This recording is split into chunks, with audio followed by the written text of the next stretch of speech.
محترم آج چکے سیدنا علی بن ابی طالب کرم اللہ وجہ الکریم کی خدمت میں خراج عقیدت و محبت پیش کیا جا رہا ہے، تو میں جاننا چاہوں گا مفتی صاحب یہ فرمائے گا کہ مولا علی کے حوالے سے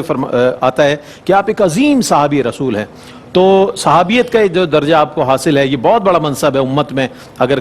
کسی کو دیکھا جائے تو اس حوالے سے آپ کی جو فضیلت ہے وہ بیان فرمائیے۔ اعوذ باللہ من الشیطان الرجیم، بسم اللہ الرحمن الرحیم۔ وصف صحابیت سے متصف ہو جانا اللہ تعالیٰ کے کرم سے یہی کسی کی عظمت کے بیان کے لیے کافی ہے، بے شک، لیکن اللہ تعالیٰ نے جیسے آپ نے ارشاد فرمایا کہ یہی لکھا گیا ہے علماء کرام کی طرف سے کہ سب سے زیادہ فضیلتیں اگر زبان رسول صلی اللہ علیہ وسلم سے کسی کی بیان ہوئی ہیں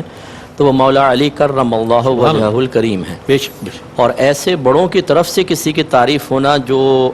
مبالغہ آرائی نہیں کرتے، جن سے جھوٹ ہم متصور نہیں کر سکتے، جن کی نگاہوں میں اتنی باریکی ہو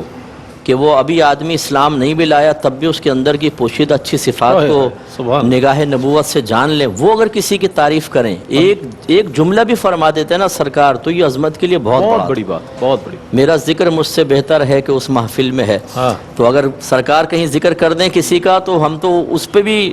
ذکر خالی کر دیں تو وہ آدمی فخر کرتا ہے۔ تو یہاں تو سرکار صلی اللہ علیہ وسلم کثرت سے فضائل بیان فرما رہے ہیں جو آپ کی عظمت کے اظہار کے لیے بہت ہیں۔ سبحان اللہ۔ پھر آپ کا وصف صحابیت سے مشرف ہونا جس عمر میں ہے وہ عمر بھی آپ کی عظمت کے اوپر دلالت کرتی ہے۔ اس کی وجہ یہ ہے کہ آپ عمر کے لحاظ سے بظاہر کم لیکن شعوری بلوغت میں بہت اعلیٰ درجے پر ہیں کہ بڑے بڑے لوگ جو بہت سارے جو رشتہ داروں کو جمع کر کے سرکار نے اسلام پیش کیا اور وہ اس کی گہرائی کو نہ سمجھ سکے، مصلحتوں کے شکار ہو گئے، برادری کیا کہے گی، بڑا کیا کہے گا، فلاں کیا کہے گا، اور ایک چھوٹا بچہ جو عمومی طور پر اگر بچوں سے آپ کچھ کہیں تو کہتے ہیں اچھا امی ابو سے پوچھ کے بتاتا ہوں، یا اس کو خوف ہوتا ہے کچھ کر دوں گا تو گھر سے مار پڑے گی اور ایسا ہوگا، لیکن جب سرکار نے 2 یا 3 دفعہ ان کے سامنے اسلام پیش کیا اور کوئی بھی کھڑا نہ ہوا اور ہر مرتبہ مولا علی کرم اللہ وجہہ الکریم کہتے تھے میں آپ کی بیعت کروں گا، تو سرکار نے آپ کو آگے بلایا اور قیامت تک کے بچوں کے لیے اور میں صحیح بات یہ کہ بڑوں کے لیے بھی ایک بہترین رول ماڈل بن گئے۔ سبحان اللہ۔ اسی طریقے سے اگر آپ کی عظمت تعلق کے اعتبار سے دیکھیں تو آپ جن کے داماد ہیں، اگر مردوں کی طرف سے دیکھیں تو سید الاولین والآخرین، اور اگر خواتین کی طرف سے دیکھیں تو بی بی خدیجہ الکبریٰ رضی اللہ تعالی عنہا جو سیدہ فاطمہ کی بھی والدہ ہیں اور خاتون اول ہیں، اتنے زبردست مقام۔ اور پھر آپ کی شادی حضرت عمر فاروق کہا کرتے تھے کہ 3 خصلتیں ایسی ہیں علی کی جو اگر مجھے ایک بھی مل جاتی نا تو میں اس کو دنیا و ما فیہا سے بہتر جانتا۔ ایک تو یہ کہ اللہ تعالیٰ نبی کریم صلی اللہ علیہ وسلم نے ان کی شادی اپنی صاحبزادی سے فرمائی،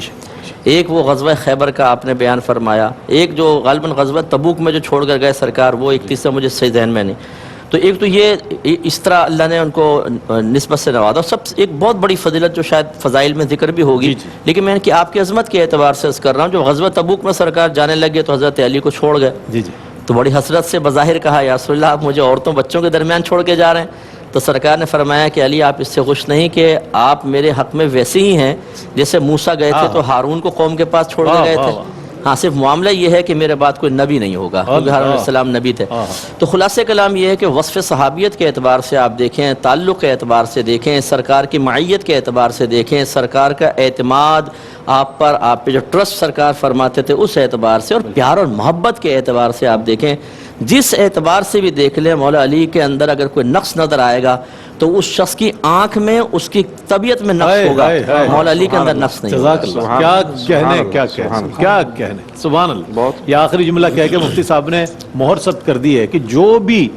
مولا علی کے حوالے سے تھوڑا سا بھی اس کے دل میں اگر کوئی بات ہوگی تو اس کے دل میں کوئی خرابی ہوگی، آنکھ میں خرابی ہوگی، مولا کائنات کا وصف جو ہے ورع الورع ہے، سبحان اللہ۔